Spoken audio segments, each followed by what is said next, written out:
खूपच छान. या बाप लेकांचं खरं रूप लोकांपुढे आता आलंय.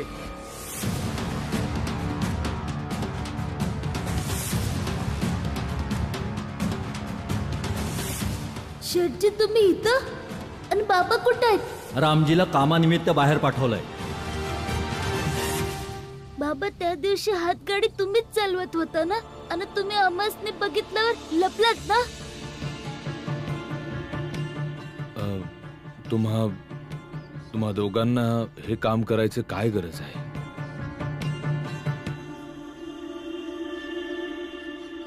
रामजी, भीमरावला सांग यांच्यासोबत काम नको करूस. हे आपले प्रतिस्पर्धी आहेत. तुम्ही वचन दिलं होतं की तुम्ही हे काम सोडणार नाही. वय भीम, तुला हे काम करायची काय गरज होती? ज्या शेठजींचं आपण मीठ खाल्लंय त्यांच्या विरोधात आपण कसं का जाऊ शकतो? जा घरला जा. नाही बाबा, मी यासनी वचन दिलं आहे. आणि जेव्हा मी यासनी वचन दिलं होतं का मी यांचं काम सोडून नाही जाणार, तेव्हा मला ही गोष्ट माहित नव्हती. पण मी यांचं काम आता नाही सोडू शकत. रामजी, जर भीम तुझं ऐकत नसेल तर आनंदला सांग भीमासोबत राहू नको. तो तसंही काही करू शकणार नाही. नाही शेठजी, आनंद काम सोडून देईल एक वेळ, पण भीमला कधी नाही सोडणार. शेठजी, मी माझ्या पोराला हे नाही सांगू शकत की त्यानं त्याच्या स्वतःच्या भावाची साथ सोडावी.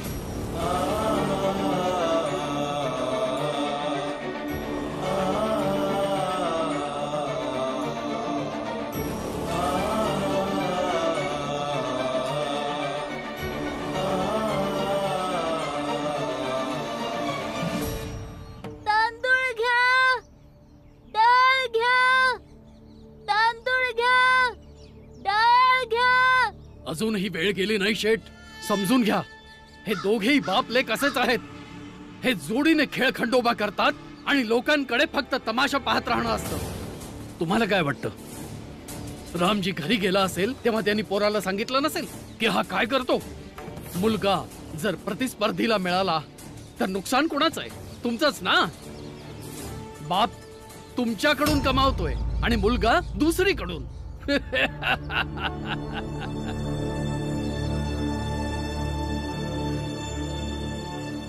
रामजी, मला तुझ्या निष्ठेवर शंका नाहीये, पण हा भीमराव. शेठजी, तुम्ही माना किंवा नका मानो, पण मी भीमाला कधीच नाही सांगितलं की मी हे काम करण्याचा निर्णय घेतला म्हणून. नाहीतर भीम मला कधीच काम करायला देणार नव्हता आणि हेच कारण होतं. जेव्हा मी भीमाला काल बघितलं होतं तेव्हा मी लपलो होतो आणि तुम्हासनी भीमाला माझ्यामुळे खोटं सांगावं लागलं. न राहिली गोष्ट निष्ठेची, जर मी तुमचा कारखाना तुम्हासनी परत देण्याचं वचन दिलं नसतं तर माझ्या निष्ठेवर प्रश्न उचलण्याआधी मी तुम्हासनी इथंच सोडून निघून गेलो असतो. पर जाणार नाही. तांदूळ घ्या, डाळ घ्या. तांदूळ घ्या, डाळ घ्या, तांदूळ घ्या, डाळ घ्या.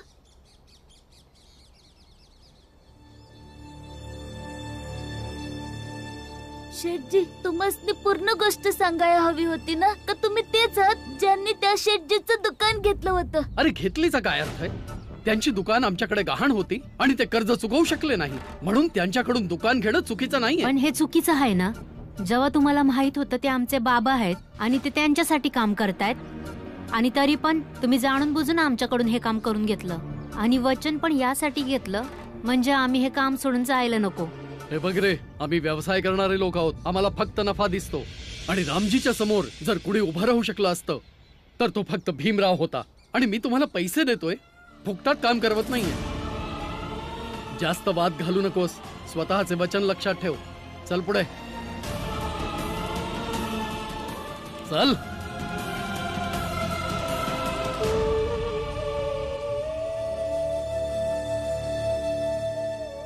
डाळ घ्या, तांदूळ घ्या. भीम, तू जे आज काय केलं आहेस ना ते मी आयुष्यभर नाही विसरणार. तू दाखवून दिलंस की आपल्या जागी आणि नैतिकता आपल्या जागी. मला नाही वाटत की भीमने जे केलं ते बरोबर आहे. तुमच्या शेठला आधीपासून माहित होतं की आपले बाबा त्यांच्या शत्रूसंग काम करतात आणि तरी बी त्यांनी तुमच्याकडनं वचन घेतलं आणि तू त्यांना धोक्याने दिलेल्या वचनासाठी आपल्या बाबांच्या विरुद्ध उभा राहिलास. हा मूर्खपणा आहे भीम. नाही बाळा दादा, दिलेल्या वचनाची पवित्रता या गोष्टीवर निर्भर नसते का ते वचन कोणत्या परिस्थितीमध्ये दिलं गेलं आहे. शेठजींनी धोका दिला आहे पण आपण तर वचन खऱ्या मनानं दिलं आहे ना.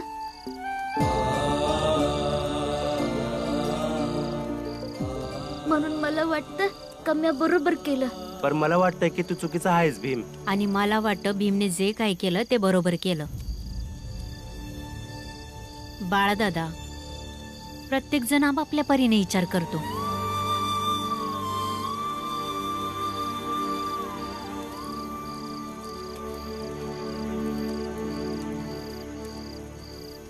भीम, इकडे.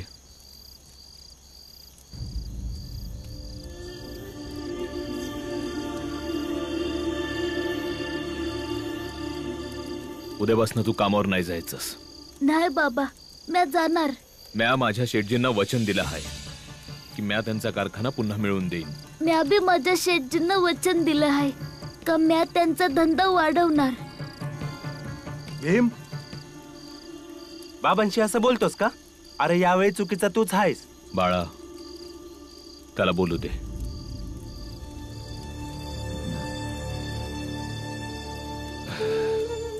हे बघ बाळा, मी लई विचार केला आणि हे ठरवलं आहे की आपल्यातले एकाला कोणातरी काम सोडावं लागल. मी नाही सोडू शकत. मी त्यासनी वचन दिलं आहे. म्या भी वचन दिलं आहे. तू माझा पोरगा आहेस, त्यामुळं तुला तुझ्या बापाचं ऐकावं लागल. बाबा, मी एक व्यक्ती आहे आणि मी माझं बाबा आणि गुरूंकडूनच शिकलो आहे का कर्मापेक्षा जास्त मोठं कोणतंच नातं नसतं. तुम्ही तुमचं कर्तव्य करा, मी माझं कर्तव्य करतो.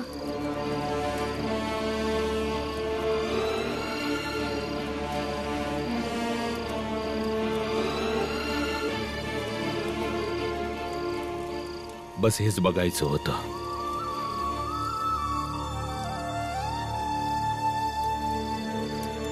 पारखायचं होतं. जेव्हा बाबा चुकीची गोष्ट करल, चुकीचं काम करायला सांगल, तेव्हा तू कसं उत्तर देतोस.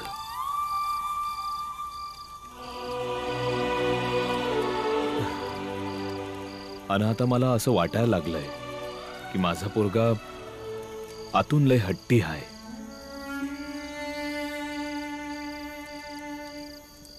भिंबाळा, माझी एक गोष्ट आयुष्यभर ध्यानात ठेव. बरोबर नेहमी बरोबर असतं आणि चुकीचं नेहमी चुकीचं असतं. बरोबरला बरोबर असण्यासाठी कुठं दुसरीकडे जाण्याची गरज नाही. उद्यापासून तू तुझ्या शेठजीसाठी काम कर आणि म्या माझ्या शेठजीसाठी काम करणार. एका क्षणासाठी पण हा विचार नको करूस की तुझा बाबा तुझ्या विरोधकांच्या बरोबर आहे म्हणून. आणि म्या भी नाही विचार करणार की माझा पोरगा विरोधकांच्या सोबत आहे. उद्यापासून आपल्या नवीन नात्याला सुरुवात होणार आहे, विरोधकाच्या.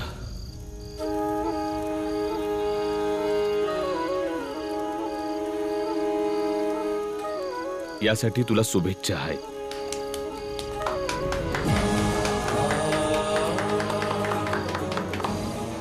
तुम्हासनी बी शुभेच्छा बाबा.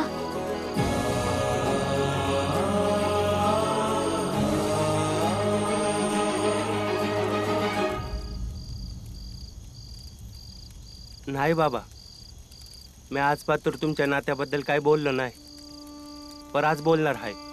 तुम्ही भीमला पाठिंबा नाही दिला पाहिजे होता. नाही नैतिक असणं बरोबर आहे, पर जो तुमच्याशी नैतिक असेल तुम्हाला बी त्याच्याशीच नैतिकता दाखवायला पाहिजे, ना की पूर्ण जगाला. नाही बाळा, नैतिक होणं असा कुठला शब्द नाही आहे ज्याची कुणाकडून अपेक्षा ठेवली जाते.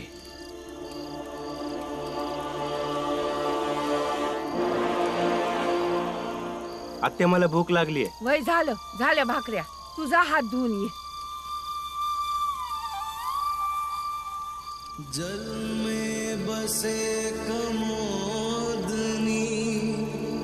चंदा बसे आकाश, जो है जाकी भावना, सोता ही के पास. आता खरा खेळ सुरू होईल उद्यापासून, आणि या खेळामध्ये तुम्ही दोघे बाप आणि मुलाच्या भूमिकेमध्ये असा. विजय आपलाच होईल.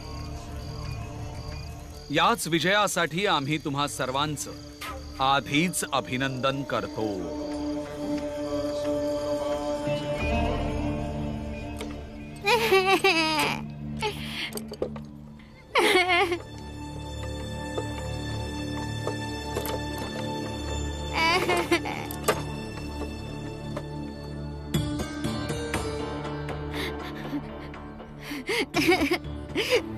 कोण आहेत? चल जाऊन बघू. रडू नकोस बाळा, रडू नकोस, शांत हो. काय झालं? कोण आहात तुम्ही आणि हा कशा पायी रडतो? आम्ही दुसऱ्या गावाचे आहोत. ह्याची आई आत्ताच वारली. आता तिला जाऊन तर जवळजवळ 1 महिन्याच्या वरती झालं. तेव्हापासून हा रडायचं थांबतच नाहीये. आणि सारखं सारखं गावातल्या वेगवेगळ्या जागेवर धावत जायचा आणि म्हणायचा, आईने इथे हे केलं होतं, आईने इथे ते केलं होतं. मला ह्याचा खूप त्रास व्हायचा. मग मी ह्याला वैद्यांकडे घेऊन गेलो, तर ते म्हणाले की ह्याला इथून कुठेतरी लांब घेऊन जा. आणि मी इथे आलो. तुम्ही जर मला इथे राहायला जागा दिली तर खूप उपकार होतील. पण जात काय?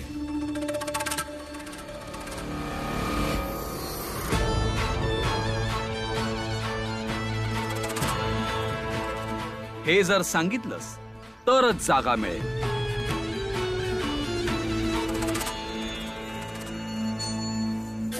मी तर अस्पृश्य आहे महाराज, पण तुमच्यावर आमची सावली देखील पडू देणार नाही.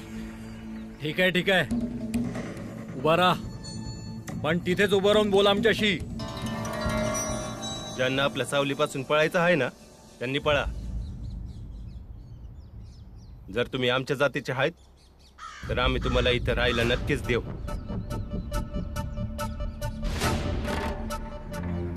बाबा, असू शकतं, असू शकतं. ही महाराजांची चाल आहे. पण कशावरून तुम्ही आमच्याच जातीचा आहात?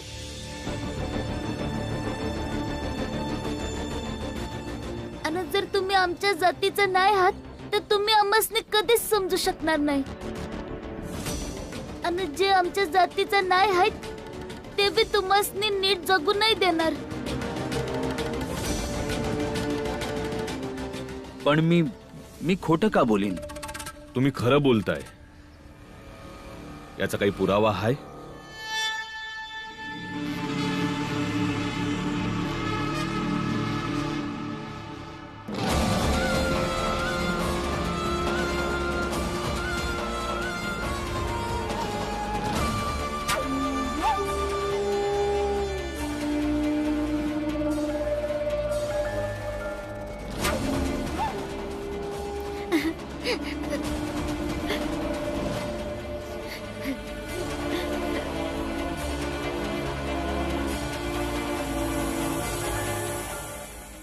अरे याने तर भीमरावची गळा भेट घेतली.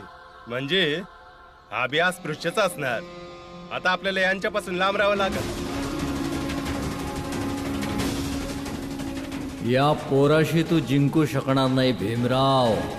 भीमराव, तुला स्पर्श करायला ह्या लोकांना घृणा वाटत असेल, पण मला स्पर्श करून असं वाटतंय जसं मी माझ्या एखाद्या भावाला किंवा एखाद्या मित्राला भेटतोय. एवढं प्रमाण पुरेसं नाहीये. आणि जर तुम्हाला ह्यावरही विश्वास होत नसेल तर ठीक आहे, मी पुढच्या मार्गाला लागतो. आता दुसऱ्या गावामध्ये कोणीतरी असेलच जो मला जागा देईल.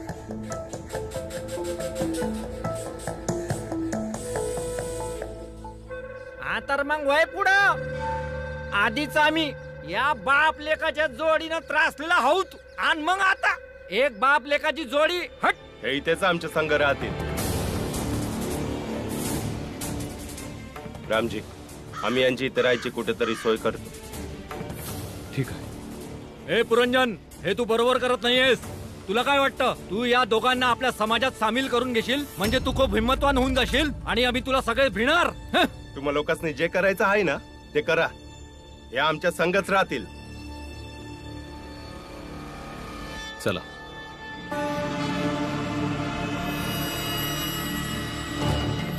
जर या लोकांना संपवायचं असेल तर त्यांच्यात सहभागी होणं गरजेचं आहे.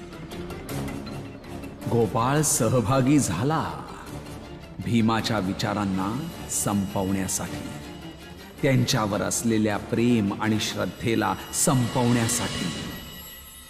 हे बघा, आम्ही तुमचं घर इथंच बांधून देतो. नाही, मनुष्याने जेवढे दुसऱ्याचे उपकार कमी घेतलेले चांगले असतात, आणि जमीन देऊन तर तुम्ही आधीच इतके उपकार केले आहेत. तुम्ही सगळे जा, आम्ही आमचं घर स्वतःच बनवू. उपकार नाही करत आहोत आम्ही. हे समदे आमच्याच जातीचे आहात आणि समदे एकमेकांनी मदत करतात. मदतीची गरज नसेल तर मदत घेणारा कर्महीन होऊन जातो, आणि मदत करणारा सारखी सारखी मदत करून स्वतःला उपकार करणारा समजू लागतो. आणि या दोन्ही परिस्थिती बरोबर नाही आहेत.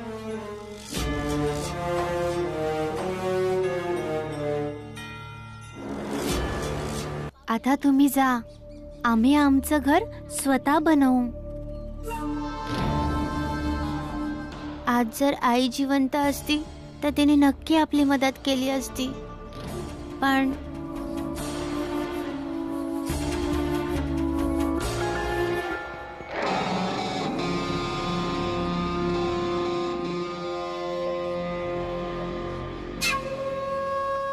तर तुळसा सगळ्यात लहान बहीण आहे भीमाची.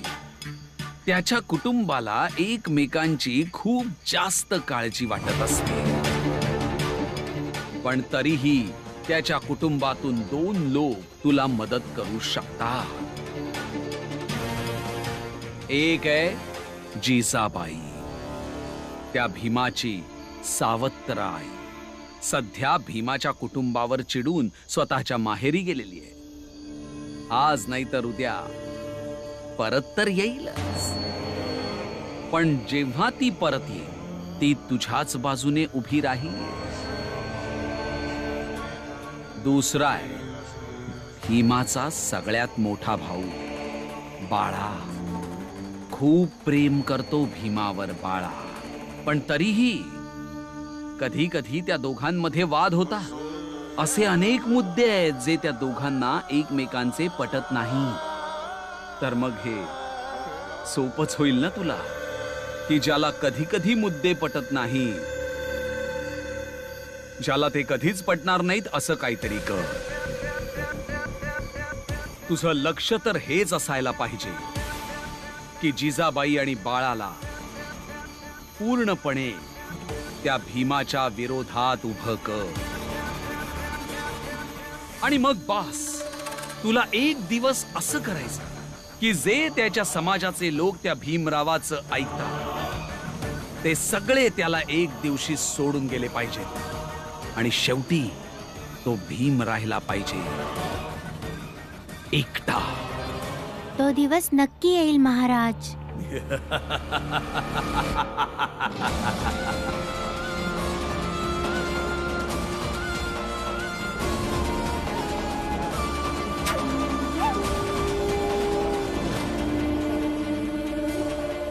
आता तुझ्या सख्ख्या भावाला तुझ्या विरुद्ध हत्यार बनून वापरी.